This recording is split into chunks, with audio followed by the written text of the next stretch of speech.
በብርሃን የሞባይል ባንኪንግ እንዲህ ተሻሽሏል፣ ይበልጥ ዘመኗል። በብርሃን ፍጥነት ያሻውትን የሚፈጽሙት ጊዜውን የሚመጥን የሞባይል ባንኪንግ አገልግሎት ከብርሃን ባንክ። እስኪ መተግበሪያውን አፕዴት ያድርጉና አዲሱን አቀራረብ ይመልከቱ። የሚፈልጉትን በሙሉ በፍጥነት በቀላሉ ወዲያውኑ ገንዘብ ወደ አካውንት እንዲሁም ወደ ዋሌት መላክ፣ ክፍያዎችን መፈጸም፣ የአየር ሰዓት መሙላት፣ ስቴትመንት ማውጣት፣ ቀሪ ሂሳብ መጠየቅና ሌላም ሁሉንም በቀላሉ። አዲሱ የብርሃን ባንክ የሞባይል ባንኪንግ መተግበሪያ አሁኑኑ አፕዴት ያድርጉ። ብርሃን ባንክ እንደ ስማችን ብርሃን ነው ስራችን። ተመልሰናል። አድማጮቻችን አራዳፊም 95.1 ላይ ትገኛላችሁ። ፉትቦል ካፌ ነው ፕሮግራሙ። የፖርቹጋልን ጉዳይ እናንሳ። ትናንትና 1-0 በሆነ ውጤት ከዲአር ኮንጎ ጋር ጨዋታውን አጠናቃለች። ከውጤቱ በላይ ግን ፐርፎርማንሱ ጥሩ ባለመሆኑ ምክንያት ብዙ ትችቶች እየደረሱ ይገኛሉ በአሰልጣኙ ላይ። እንደዚሁም ከቤልጂየም ትውልድ ጋር እየተገናኘባቸው ይገኛል። እንደዛ እየሆነ ነው ያለውና እናንሳው ይሄንን ጉዳይ። ያው የመጀመሪያ ጨዋታ ነው። በመጀመሪያ ጨዋታ ምንም ሊፈጠር ይችላል፣ ግን ጥሩ የጀመሩ ይመስል ነበር አይደለ? ጨዋታው እናንሳው ጉዳይ ልክ ነው። እንዴት ነበር ግን ጨዋታው? በጊዜ ነው ጎል ያስቆጠሩት በጆao ኔቬስ አማካኝነት። ይሄ የሚያፍታታው መስሎ ነበር። እንዲያውም ብዙ ጎል የሚያስቆጥሩ ይመስል ነበር። ምክንያቱም የሴባስቲያን ዴዛብረ ቡድን በአፍሪካ በሚደረጉ የአፍሪካ ዋንጫም የአፍሪካ ዞን የዓለም ዋንጫ የማጣሪያ ጨዋታዎችም ላይ እንዳየነው በጣም ኮምፓክት የሆነ በመጨረሻው መስመር ላይ በአምስት ተከላካዮች የሚከላከል ሁለቱ ፉልባኮች የተለያየ ተፈጥሮ ያላቸው ናቸው። ማስዋኩ የበለጠ የሚያጠቃ፣ አሮን ዋንቢሳካ የበለጠ የሚከላከል ነው። ግን ቻንሴል ምቤምባ የሚመራው የዲሞክራቲክ ሪፐብሊክ ኮንጎ የተከላካይ መስመር በጣም ጠጣር የተከላካይ መስመር፣ አነስተኛ የኳስ ቁጥጥር ለመያዝ በጣም ጥቂት ፓሶች ብቻ ለመቀባበል ችግር የሌለበት ነው። በመጀመሪያ አጋማሽ ለምሳሌ ያንን ማየት ይቻል ነበር። እንዲያውም ረፍት ሰዓት ላይ ሰምተሹ እንደሆነ ዲሚተር ቤርባቶቭ 96 ለ461 ፓስ የሚያስደንቅ ነገር ነው። ግን ኮንጎ የበለጠ አደገኛ ቡድን ነው ይል ነበር እና የመጀመሪያው ጎል ሲቆጠር በተለይ እንደዚህ አይነት የመከላከል ባህሪ ላለው ቡድን የግድ አቻ ለመሆን መጫወት ስላለበት ወደ ጨዋታው መመለስ ስላለበት ተጨማሪ ስፔሶች ይኖራሉ ብለሽ ነው የምታስቢው። እና የጆao ኔቬስ ጎልን መቆጠር ተከትሎ በጊዜ መቆጠሩ በእንደዚህ አይነት በጣም ጠጣር በሆነ የመከላከል አጨዋወት የሚታወቁ ቡድኖች ላይ እርሊ ጎል ማስቆጠር አስፈላጊ ነው በአንድ ወይ በሌላ መንገድ። እና የፖርቱጋል ብሔራዊ ቡድን ያንን አድርጎ ነበር እንዳነሳሹ። ከዚያ በኋላ ሌላ ኦን ታርጌት አልሞከረም ጨዋታው እስኪያልቅ ድረስ። በጣም አስገራሚ ነገር ነው። ግን እንዴት ነበር ባንቺ አስተያየት? 80% ፖሴሽን ነበር የመጀመሪያ አጋማሽ። ግን እንግሊዞቹ እንደሚሉት ቬሪ ሊትል ቱ ዱ ዊዝ፣ በጣም አነስተኛ አደጋን ይፈጥር የነበረውና እንዴት አየሽው አንቺ?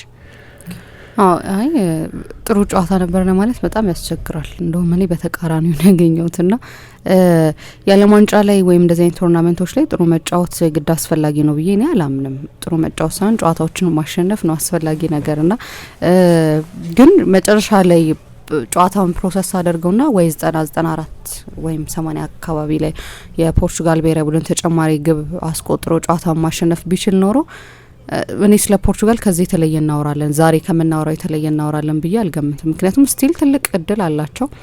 ምድባቸውን ከምድብ የሚያልፉበት የሚወድቁበት እድል ነው እንደውም አይደለ 0 የሆነው ከሚያልፉበት እድል እሱ ሳይሆን ዋናው ነገር ግን በጨዋታው ላይ ምን ማድረግ እንደሚፈልጉ ግልጽ አልነበረም። አሁን የትኛውን የፖርቹጋል ብሔራዊ ቡድን ራሱ እንደምትተች እርግጠኛ አይደለሁኝም። እና እኔ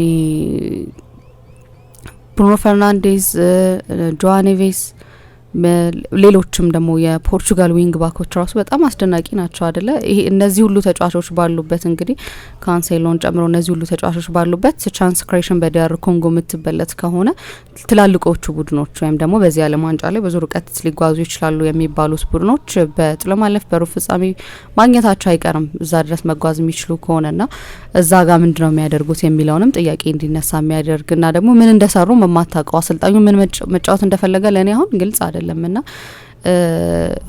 እሱ ይመስለኛል። እኔ እዚህ ጨዋታ ላይ ማንንም ብሌም ማድረግ የሚቻል አይመስለኝም ከአሰልጣኙ ውጪ ለእኔ። ምክንያቱም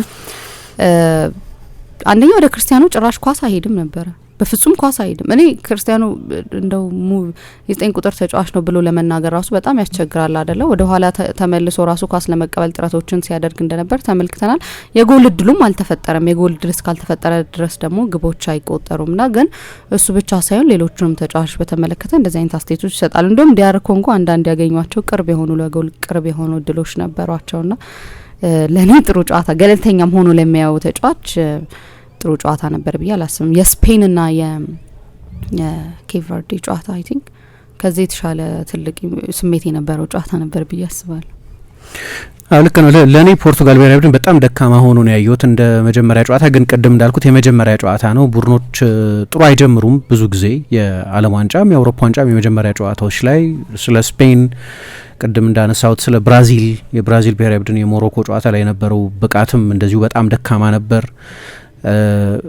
የሚገርመው ነገር አሁን የጠቀስኳቸው ቡድኖች በሙሉ ከአፍሪካ ብሔራዊ ቡድኖች ጋር በተደረጉ ጨዋታዎች ነው የተቸገሩት እና እንደ አፍሪካዊ በጣም ኮርቻለሁ በእነዚህ ቡድኖች እኔ በኬፕ ቨርድ፣ በዲሞክራቲክ ሪፐብሊክ ኮንጎ፣ በሞሮኮ፣ በጋና ጨዋታውን አሸንፏል። ሴኔጋል በጣም ጥሩ ነበር ከፈረንሳይ ጋር በመጀመሪያ አጋማሽ። ያንን ሜንቴን ማድረግ አለመቻል ጎል አለማስቆጠራቸው ካልሆነ በስተቀር የፈረንሳይ ብሔራዊ ቡድን አንድ ሙከራ ብቻ ነው በመጀመሪያ አጋማሽ ያደረገው። አንድ ሙከራ ብቻ 5 ሙከራ አድርጓል የሴኔጋል ብሔራዊ ቡድን። ኦፍ ኮርስ ከዴሞክራቲክ ሪፐብሊክ ኮንጎ በጥራት የተሻለ ነው በርቀት የሴኔጋል ብሔራዊ ቡድን። የወቅቱ የአፍሪካ ሻምፒዮን ነው። ባለፉት 3 የአፍሪካ ዋንጫዎች 2ቱን አሸንፏል። በጣም የላቀ ጥራት ያላቸው ተጫዋቾች አሉት። ከተወሰኑት ከቱኒዚያ ከአልጄሪያ አይነት ብሔራዊ ቡድኖች በስተቀር የአፍሪካውያን ብሔራዊ ቡድኖች አጀማመር በዚህ አፍሪካ ዋንጫ ላይ በጣም የተዋጣ ነው። ለኮንጎ ደግሞ መታከሚዋ ነው። ከ52 ዓመት በኋላ ነው ወደ ዓለም ዋንጫ የተመለሰችው እና ደግሞ ከዚህ በፊት ስለ ኮንጎ ስናወራ በአፍሪካ ውስጥ ምንድነው ብዙ ጊዜ የሚባል ክሊሼ አለ። በተፈጥሮ ጸጋ የታደለ በማዕድ የታደለ ሀገር ሆኖ ግን ረፍት ማያገኝ በጦርነት እሳት ሲገረፍ የሚኖር ነው። ጦርነት እግር ኳስ በአንዳንድ ጊዜ የሚሰጠው የሆነ ሚስቲካል የሆነ ኃይል አለ። ጦርነቶችን ማቆም የሚችል ህዝብ የሚያስታርቅ እንዳለ ሀገሩን አንድ የሚያደርግ ምናምን ይባላል። እንደዛ የሰራባቸው ጊዜያት አሉ። ግን ጦርነትን ለጊዜ ያስታግስ ይሆናል እንጂ ጦርነትን አያቆምም እግር ኳስ። እነዛ የሚዋጉት ኃይሎች ወደ ሰላም ጠረጴዛ እንዲመጡ የሚያደርግ ሌላ የመግባቢያ ፖለቲካዊ ችግር አይደለም። ስለዚህ ፖለቲካዊ መፍትሄ ያስፈልጋል ማለት ነው። ለጊዜው ግን ያንን ሂያተስ ያንን ጦርነቱ እንዲቆም ተኩስ ጸጥ እንዲል ማድረግ ይችል ይሆናል። ያንን ክፍፍል የሚያከመው ግን ወይ ፍትህ የሚያመጣው ግን ሌላ ነገር ነው። እግር ኳስ ብቻውን ፍትህ አያመጣም። ግን የአንድ ሀገር የአንድ ሀገርነት ሲምቦል መሆን ግን ይችላል። ለኮንጎያን አሁን እንደዛ ይመስለኛል። ትላንትና በኮንጎ ምን አይነት ስሜት ሊኖር እንደሚችል መገመት ትችላለሽ። ምሳ አንድ በቡኒያ የተወለደ ልጅ የሀገሪቱ ዋና ቋንቋ ፈረንሳይኛ ቋንቋ ነው። የፈረንሳይ ቅኝ ግዛት ስር የነበረች በመሆኗ ምክንያት ግን ቡኒያ ውስጥ ተወልዶ የሚያድግ ሰው ሁለተኛ ቋንቋ ስዋሂሊ ነው።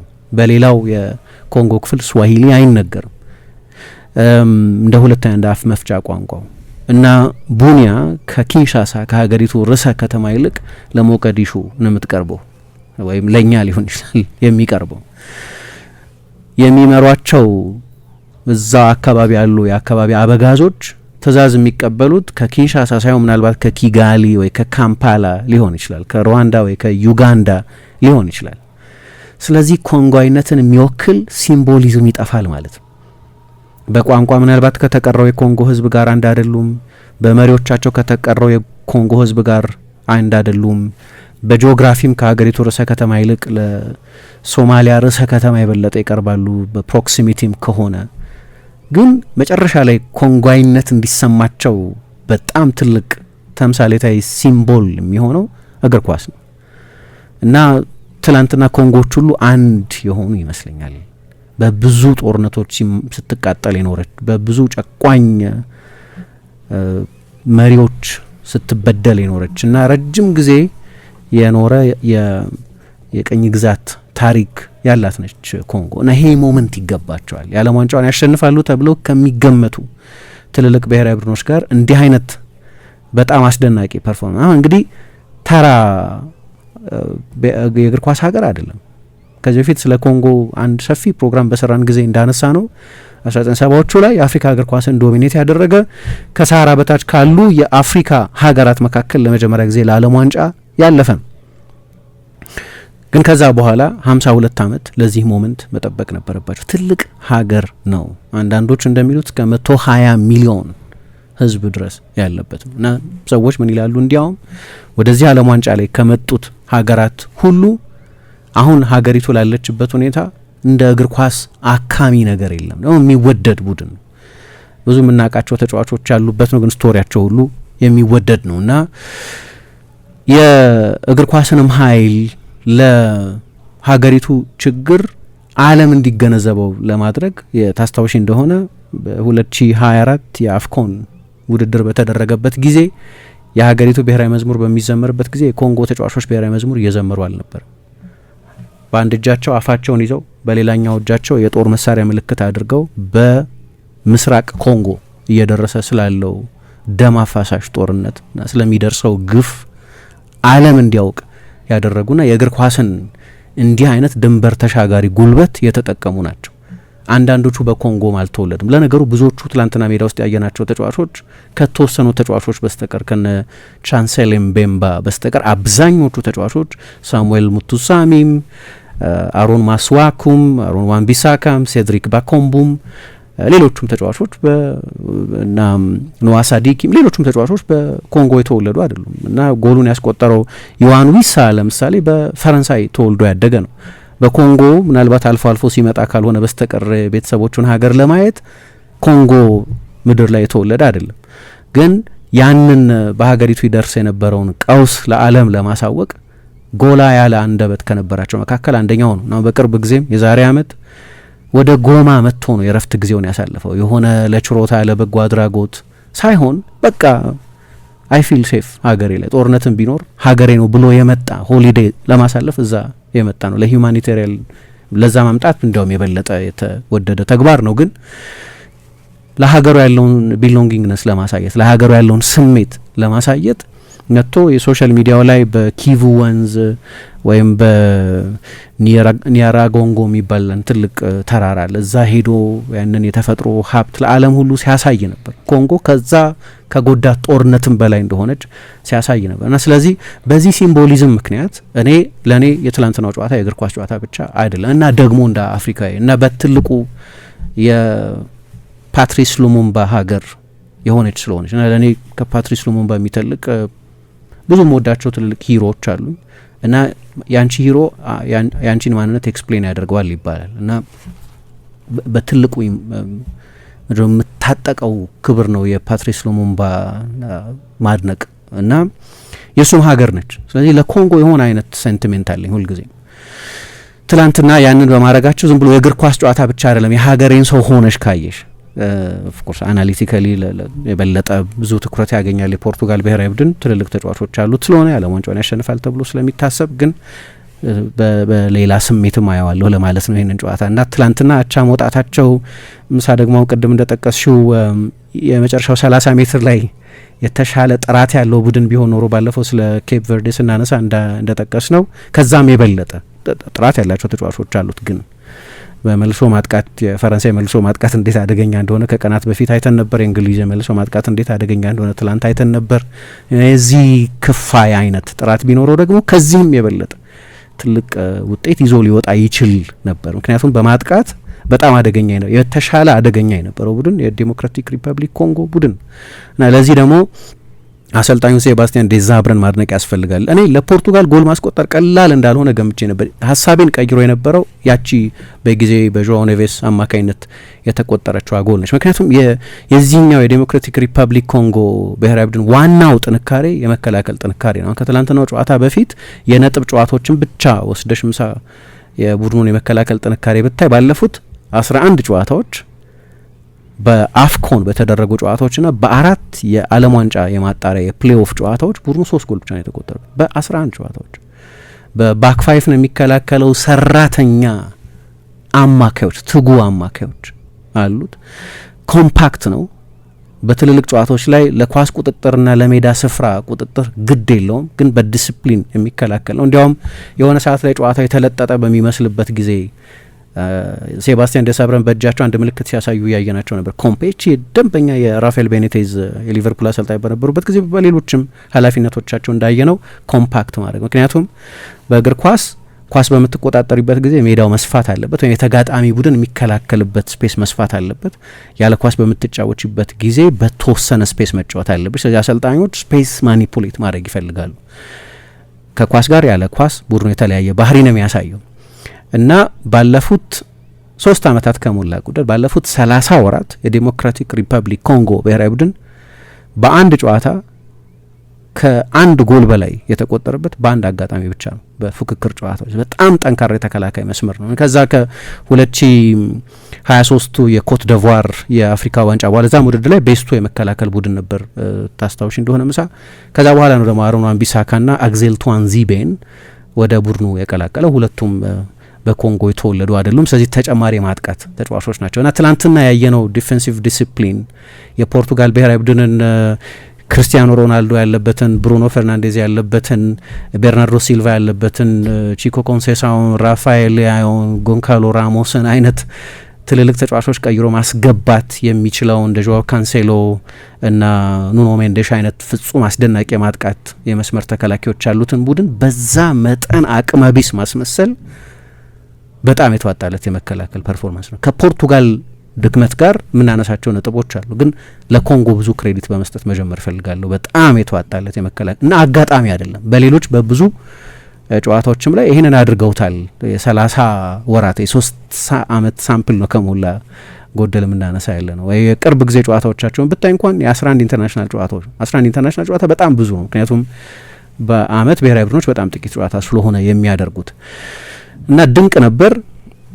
መልሶ ማጥቃታቸው ከዚህ የበለጠ ፐርፌክት ቢሆን ኖሮ፣ ከዚህ የበለጠ የተዋጣለት ቢሆን ኖሮ ምናልባት ከጨዋታው በፊት ማንም ሰው የማይገምተውን አይነት ውጤትም ይዘው ሊወጡ ይችሉ ነበር። ለብዙ ሰው ፎርማሊቲ ነበር፣ ፖርቱጋል ማሸነፉ አይቀርም የሚል ግምት ስለነበር ከ52 ዓመት በኋላ ነው የመጣው። በአፍሪካ እንኳን ተጨማሪውን ኮታ በኢንተርኮንቲኔንታል ኖክአውት ነው አልፎ የመጡት። ስለዚህ አነስ ያለ ግምት ቢሰጥ የሚያስገርም ነው። ደግሞ ተጫዋቾቹን ስታያቸው ግን በሙሉ የምናውቃቸው ቤተኛ ስሞች ናቸው። ሁሉም ሜዳ ውስጥ የነበሩ ተጫዋቾች በአውሮፓ የሚጫወቱ ናቸው እና አብዛኞቹን በደንብ እናውቃቸዋለን። በፕሪሚየር ሊግ የሚጫወቱ ተጫዋቾች አሉ። አሮን wan-bissaka በፕሪሚየር ሊግ የሚጫወት ነበር። አሮን ማስዋኩ በቅርብ ጊዜ የዌስትሃም ተጫዋች ሆኖ እናውቀዋለን። ቻንሴል ምቤምባ ረጅም ጊዜ የማርሴይ ተጫዋች ነው። በአውሮፓ ረጅም ጊዜ የተጫወተ ተጫዋች ነው። በሊል ነው የሚጫወተው። ቱዋንዚቤ የማንቸስተር ዩናይትድ አካዳሚ ውስጥ የነበረ ተጫዋች ነው። ለፕሪሚየር ሊግ ቡድኖች ተጫውቷል። ሳሙኤል ሙቱሳሚ ረጅም ጊዜ ኖንት ተጫዋች በመሆን የምናውቀው ነው። ኖዋ ሳዲኪ የሰንደርላንድ ተጫዋች ነው። ሰድሪክ ባኮምቡ የሆነ ጊዜ የአፍሪካ ውዱ ተጫዋች ሆኖ ሬከርድ የሰበረ ነው። 40 ሚሊዮን ዩሮ የወጣበት ተጫዋች ነው። wan-bissaka ባለፈው 19 የፕሪሚየር ሊግ ጎሎች ከአንድ ሲዝን በፊት ያስቆጠረ ነው። ዝም ብለው ፑሽ ኦቨርስ አይደለም። ጥሩ ቡድን ነው የኮንጎ ብሔራዊ ቡድን እና ብዙዎቹ ዲያስፖራዎች ናቸው። ኦፍኮርስ አንዱ ስኬታቸው ብዙ የአፍሪካም የሌሎች አህጉራትን ብሔራዊ ቡድኖች እንዳደረጉት የዲያስፖራዎቻቸውን ፈለግ እየተከተሉ ለቤተሰቦቻቸው ሀገር እንዲጫወቱ ማግባባት መቻላቸው ነው። ቪንሰንት ኮምፓኒ ኮንጓይ ነው ለምሳሌ። ሮሜሎ ሉካኩ ኮንጓይ ነው ለምሳሌ። ፖግባ ኮንጓይ ነው ለምሳሌ። እነዚህን አይነት ተጫዋቾች በዚህ ሳይዝ ያሉ ተጫዋቾች አይደሉም። እነዚህ ግን እነዚህን ለሀገራቸው ለቤተሰቦቻቸው ሀገር ለቤተሰቦቻቸው የፍጥረት ምድር እንዲጫወቱ ማድረግ መቻል ማለት ነው እና ይህንን ደግሞ በሚገባ አድርገውታል። የኮንጎ እግር ኳስ ጠቅላላ እድገቱን የሚያሳይ ነው ማለት አይደለም፣ ግን ስለ ብዙዎቹ ብሔራዊ ቡድኖች ተመሳሳይ ነገር ማለት የምንችል ይመስለኛል። ስለዚህ ትልቅ ውጤት ነው፣ ትልቅ ስኬት ነው። ለአህጉሩም ትልቅ ውጤት ነው፣ ለአፍሪካም ትልቅ ውጤት ነው። ከፖርቱጋል ብሔራዊ ቡድን አንጻር ግን ቅድም እንዳነሳሁት ለእኔ በሁሉም ዘርፍ በጣም ደካማ ብቃት ነበር። በሁሉም ዘርፍ ስለ ተጫዋቾቹ ብቃት በግል ስናነሳ ነበር ምናልባት የአውሮፓ ምርጡ የአማካይ ክፍል ነው በዓለም ዋንጫ ላይ ካሉት ብሔራዊ ቡድኖች ሁሉ። በዚህ ለረጅም ጊዜ ከሚወደሰው የስፔን ብሔራዊ ቡድንም ጭምር የበለጠ ጥራት ያላቸው ግለሰቦች አሉት። የፔዥ አማካይ ክፍል ከሞላ ጎደል የፖርቱጋል ብሔራዊ ቡድን አማካይ ክፍል ነው።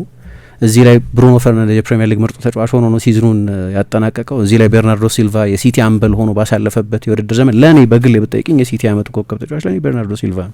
ለምሳሌ ለሪያል ማድሪድ ፈርሟል ቤርናርዶ ሲልቫ።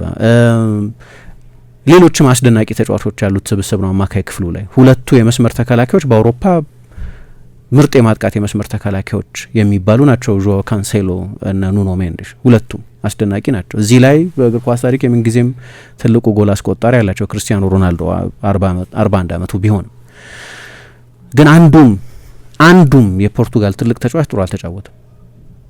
አንዱም የፖርቱጋል ትልቅ ተጫዋች አንዳንድ ጊዜ እንደዛ ነው የሚሆነው። የብሔራዊ ቡድን አሰልጣኞች ቡድን አብስለው ለማቅረብ በቂ ጊዜ የላቸው። ስለዚህ ተጫዋቾች ናቸው ቤላውት የሚያደርጓቸው። መጠነኛ ለውጥ ነው ልታደርግ የምትችው። በቀደም ዴሾ ያደረገው አይነት መጠነኛ ሽግሽግ፣ ይህንኑ ተመሳሳይ ነገር አሰልጣኙ ለማድረግ ሞክሮ ነበር። ቤርናርዶ ሲልቫን አስወጥቶ ቺኮ ኮንሴሳውን በማስገባት ልክ በቀደም ዴሾ ሜዳ ውስጥ ያሉ ተጫዋቾችን እንዳሸጋሸገው እሱ ደግሞ 45ኛው ደቂቃ ላይ የበለጠ ንጹህ የሆነ ከኮምቢኔሽን ተጫዋች ይልቅ የበለጠ የአንድ ለአንድ ተጫዋች የሆነውን ፍራንሲስኮ ኮንሴሳውን ቀይሮ አስገብቷል። አሰልጣኞች ሊያደርጉ የሚችሉት ነገር በኢንተርናሽናል ጨዋታዎች ላይ ብዙ አይመስለኝም በእኔ አረዳድ። ግን ቡድኑ በግለሰብ ደረጃ አንዱም ተጫዋች ጥሩ አልተጫወተም። አሁን ሰሞኑን ለእኔ እንደ ኮሌክቲቭ ፐርፎርማንስ የእንግሊዝ ፐርፎርማንስ እንከን አልባ ፐርፎርማንስ አልነበረም። ሃሪኬን ግን በጣም አስደናቂ ነበር። ቤሊንጋም ጥሩ ነበር። የፈረንሳይ ጨዋታ ላይ የመጀመሪያ አጋማሽ ላይ በእኔ በቀደም ብያለሁ፣ በዴሾ አሰልጣኝነት መጥፎን የመጀመሪያ አጋማሽ ነው በየትኛውም ትልቅ ውድድር ያሳየው። ከ2022 የዓለም ዋንጫ ፍጻሜም በላይ በጣም መጥፎ ፐርፎርማንስ ነው የመጀመሪያው 70 ደቂቃ። ከዛም ሁሉ የባሰ መጥፎ ፐርፎርማንስ ነበር። ግን መጨረሻ ላይ ኦሊሴ እና ምባፔ የጨዋታውን ጠቅላላ ተፈጥሮ ወይ አካሄድ ለወጡት። በሌሎችም ጨዋታዎች ላይ እናያለን ወይ አንድ ትልቅ ተጫዋች ኢንተርቪን ያደርጋል። አንድም ትልቅ ተጫዋች በፖርቱጋል በኩል እነዚህ ገናና ስሞች ጥሩ አልተጫወቱም። በቂ የጎል እድል አልፈጠሩም። 7 ሙከራ ብቻ ነው ያደረጉት እና ከዛ ጆዋው ኔቬስ ካስቆጠረው ጎል በኋላ ሌላ ኢላማውን የጠበቀ ሙከራ ተጨማሪ ሰዓቱን ከጨመርሽ ሌላ 90 ደቂቃ ተጫውተዋል ማለት ነው። ሙሉ ጨዋታ ላይ ሌላ ተጨማሪ ኢላማውን ያገኘ ሙከራ አላደረጉም። 0.65 ብቻ ነው የፖርቱጋል ብሔራዊ ቡድን ኤክስጂ ነበረው። በሙከራዎችም ብዛት፣ ኢላማቸውን በጠበቁ ሙከራዎችም ብዛት፣ በኤክስጂም የኮንጎ ብሔራዊ ቡድን የበለጠ አደገኛ ነበር። የበለጠ ቁጥሮች ነበሩት። ጨዋታውን በሚገባ ተቆጣጥሮታል ማለት አይቻልም። 80% የኳስ ቁጥጥር ድርሻ ነበራቸው በመጀመሪያ አጋማሽ። በሁለተኛው አጋማሽ ወደ 70% ወርዶ ነበር። ግን የኮንጎን ፈጣን የማጥቃት ሽግግር በሚገባ ተቆጣጥሯል ለማለት ያስቸግራል። ስለዚህ የበለጠ አደገኛ ይመስል የነበረው ቡድን፣ የበለጠ በትራንዚሽኖች ያስፈራ የነበረው ቡድን፣ የበለጠ ሙከራ ያደረገው ቡድን የመጨረሻው 30 ሜትር ላይ የኳሊቲ ችግር ስላለበት፣ የጥራት ችግር ስላለበት ካልሆነ በስተቀር ከዛም የበለጠ ምንድነው ፍሬትና ቻንስ ይለያያል የሚባል ስጋት መፍጠር አንድ ነገር ነው። ያንን አደገኝነት ወደ ተጨባጭ የጎል እድልነት መለወጥ ደግሞ ሌላ ነገር ነው። ያንን በተገቢ ሁኔታ አላደረጉም እንጂ በጣም ጥሩ ነበር የተጫወቱት በሁሉም መንገድ። ልክ ሊሚትድ እንደሆነ ቡድን ለምሳሌ አንዳንድ ባለፈው ዝላታን ስለ ሃላንድ ሲናገር በጣም ግሩም ተጫዋች ነው፣ ግን ማድረግ የማይችለውን ነገር ያውቃል ብሏል። ሊሚትድ ተጫዋች እንደሆነ ያውቃል። አደገኛ የሚሆንበትን ነገር ደግሞ ያውቃል። ገዳይ ነው ብሏል። ኪለር ነው እና በደንብ ራሱን አናላይዝ ያደርጋል ማለት ነው። የኮንጎ ብሔራዊ ቡድን ማድረግ የሚችለውና የማይችለውን ያውቃል። ማድረግ የማይችለው ከፖርቱጋል ብሔራዊ ቡድን ጋር 500 ፓስ ለማድረግ መፎካከር ወይም 50% 60% ኳስ ለመቆጣጠር መሞከር፣ ያንን ማድረግ አይችሉም። ምክንያቱም እነዛ አማካዮች የሏቸውም። ስለዚህ ውስንነቶቻቸውን ያውቃሉ፣ ጥንካሬዎቻቸውንም በሚገባ ያውቃሉ። ጥንካሬያቸው በጥብቅ በህብረት በዲስፕሊን በታላቅ ወኔ መከላከል ነው። ሲያጠቁ በመልሶ ማጥቃት ለማጥቃት የሚሆን በቂ ፍጥነት አላቸው፣ በቂ የትራንዚሽን ፍጥነት አላቸው። ቅድም እንዳነሳሁት ምናልባት የተሻለ ጥራት የመጨረሻው 30 ሜትር ላይ ጎድሎ ይሆናል እንጂ በቂ ፍጥነት የትራንዚሽን ፍጥነት ያለው ቡድን ነው። ስለዚህ በአሰልጣኙ በኩል በቡድኑ ተጫዋቾችን በኩል ስለ ጥንካሬያቸውና ስለ ውስንነታቸው በጣም የጠራ ግምገማ የነበራቸው ይመስለኛል። እና ለፖርቱጋል ጥሩ አጀማመር አይደለም እንዳልኩት፣ ጥሩ አጀማመር አይደለም።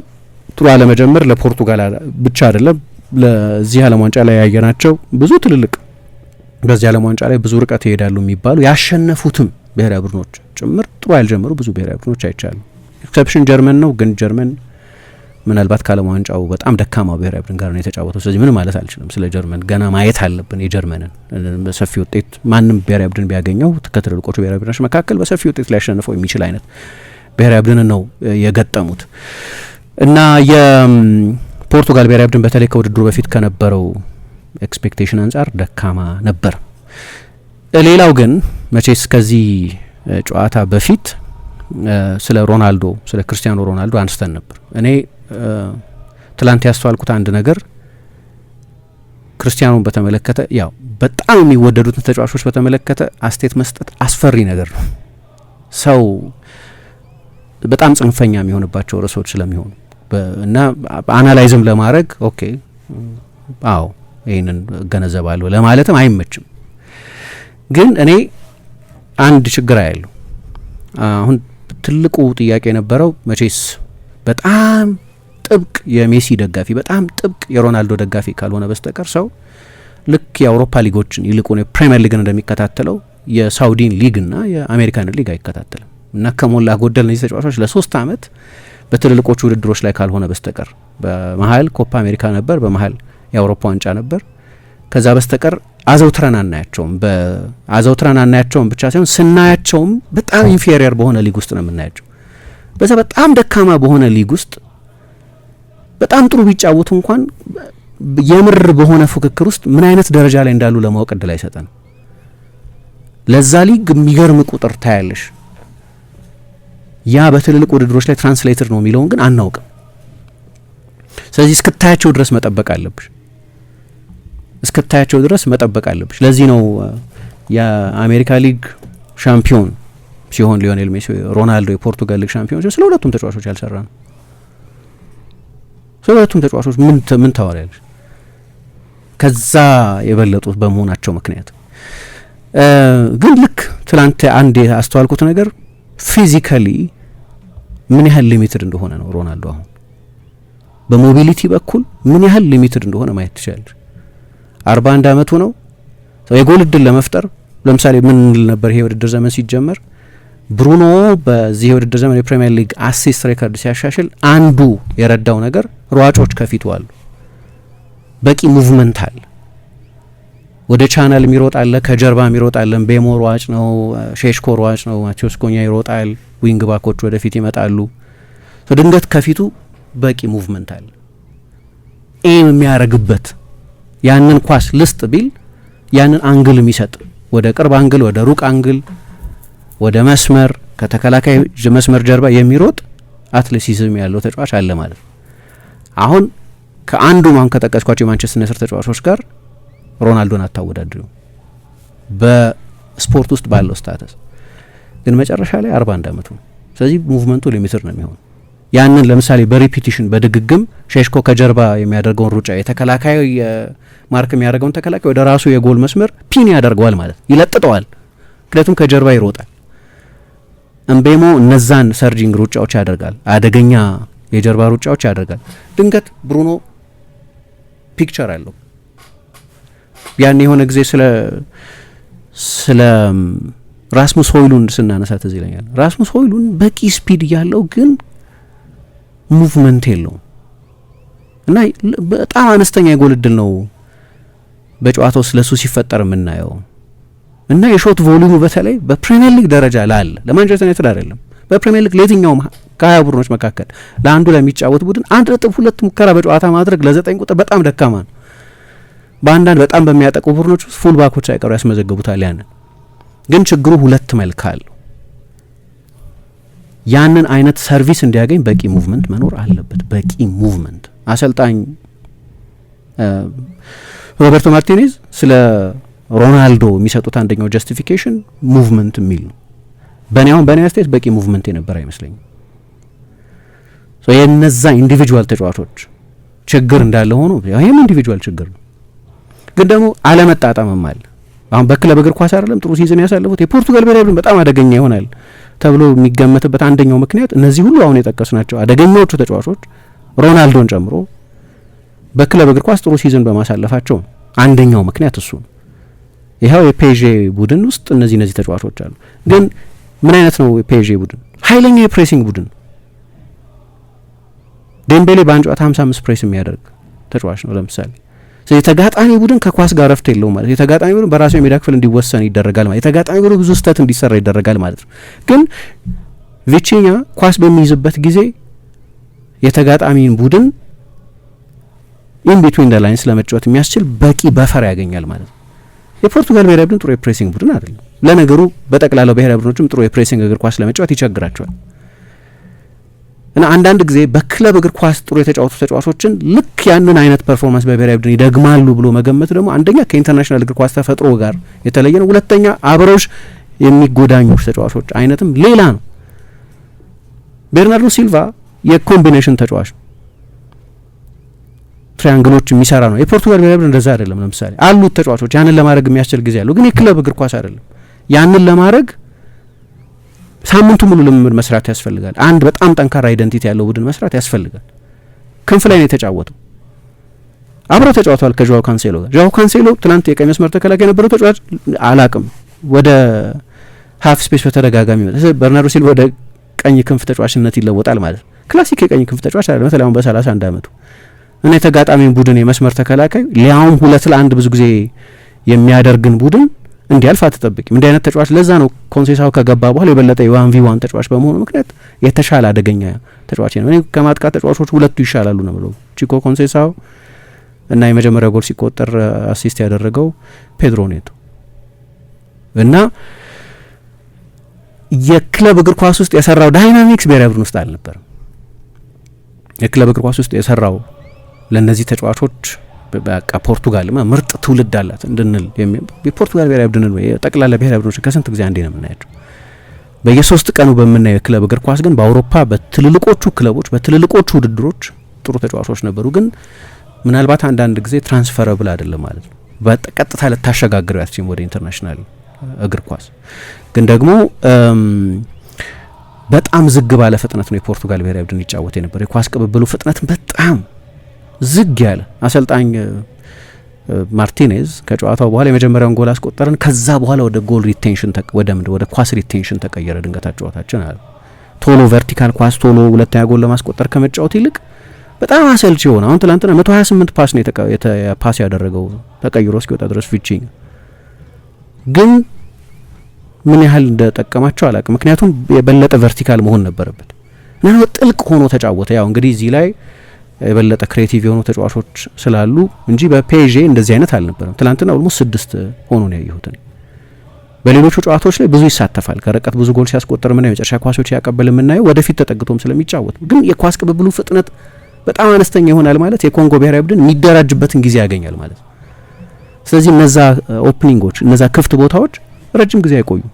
5 ነው የመጨረሻው የኮንጎ ብሔራዊ ቡድን የመከላከል መስመር እና ሴባስቲያን ዴዛብሬ አፍሪካን እግር ኳስ አብጠርጥረው የሚያውቁ ግን በኢንተርናሽናል እግር ኳስም ሌሎች በጣም አሪፍ ብሔራዊ ቡድኖች ይሰሩ ያየናቸው ኃይለኛ የኦርጋናይዜሽን አሰልጣኝ ናቸው እና ልክ ለእንደዛ አይነት በጣም የተዋጣለት የመከላከል ቡድን የሚሆን ሰፊ የመረጋጊያ ጊዜ እንደገና ኦርጋናይዝድ የመሆን ጊዜ የሚሰጥ አይነት ቡድን የነበረው እና እረፍት ሰዓት ላይ አሰልጣኙ አንዳንድ ለውጦች ለማድረግ ሞክረዋል። ቤርናርዶ ሲልቫን ቀይሮ አስወጥተው ፍራንሲስኮ ኮንሴሳውን የበለጠ ንጹህ የክንፍ ተጫዋችን አስገብተዋል። በኋላ ቆይተው ሌላ ንጹህ የክንፍ ተጫዋች ፔድሮ ኔቶን አስወጥተው ራፋኤል ሊያዮን አስገብተው በዛ ላይ በጣም ብዙ ክሮስ ያደርጋሉ። ብዙ ክሮስ ኤምለስ ክሮስ ያደርጋሉ። ስለዚህ እንግዲህ ጥሩ በጠቅላላ ጥሩ ጨዋታ አልነበረም። ሮናልዶ ተነጥሎ ነበር ጨዋታ ውስጥ በቂ ተሳትፎ አልነበረም። ግን ሁለት መልክ ያለው ነው ያልኩት ለዚህ የሱም ኃላፊነት አለ የቡድኑም ኃላፊነት አለ።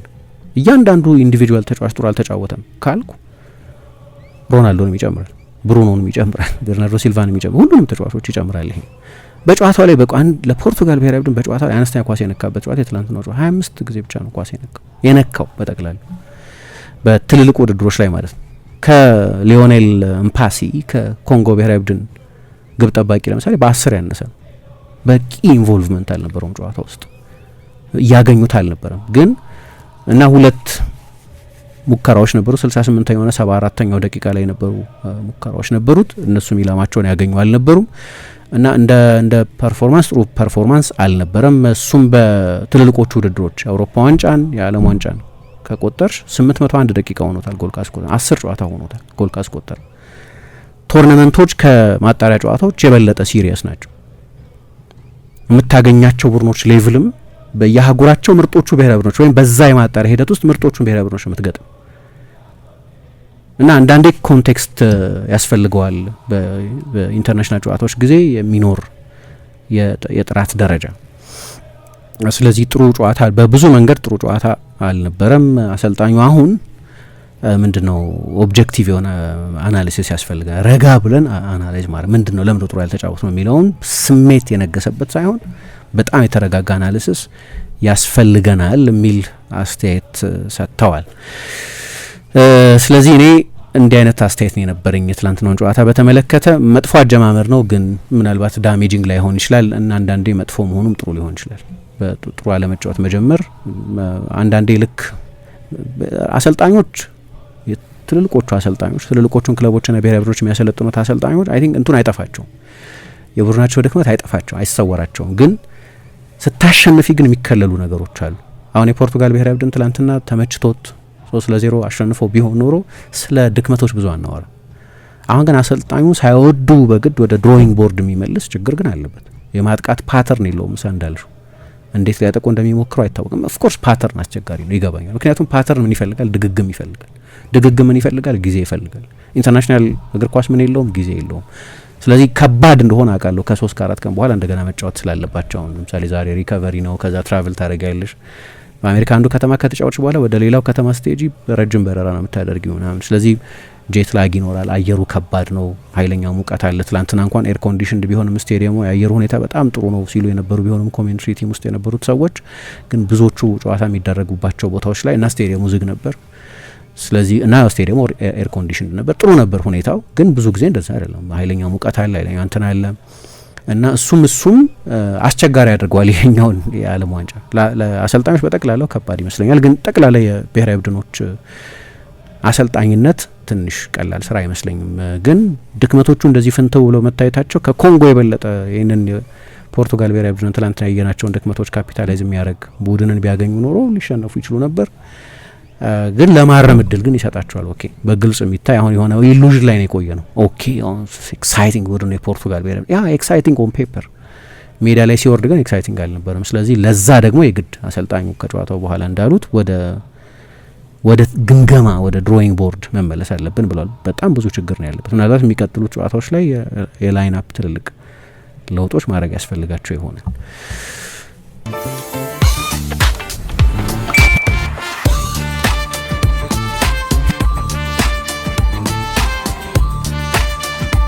የብርሃን የሞባይል ባንኪንጎ እንዲህ ተሻሽሏል፣ ይበልጥ ዘምኗል። በብርሃን ፍጥነት ያሻውትን የሚፈጽሙት ጊዜውን የሚመጥን የሞባይል ባንኪንግ አገልግሎት ከብርሃን ባንክ። እስኪ መተግበሪያውን አፕዴት ያድርጉና አዲሱን አቀራረብ ይመልከቱ። የሚፈልጉትን በሙሉ በፍጥነት በቀላሉ ወዲያውኑ ገንዘብ ወደ አካውንት እንዲሁም ወደ ዋሌት መላክ፣ ክፍያዎችን መፈጸም፣ የአየር ሰዓት መሙላት፣ ስቴትመንት ማውጣት፣ ቀሪ ሂሳብ መጠየቅና ሌላም ሁሉንም በቀላሉ። አዲሱ የብርሃን ባንክ የሞባይል ባንኪንግ መተግበሪያ አሁኑኑ አፕዴት ያድርጉ። ብርሃን ባንክ እንደ ስማችን ብርሃን ነው ስማችን።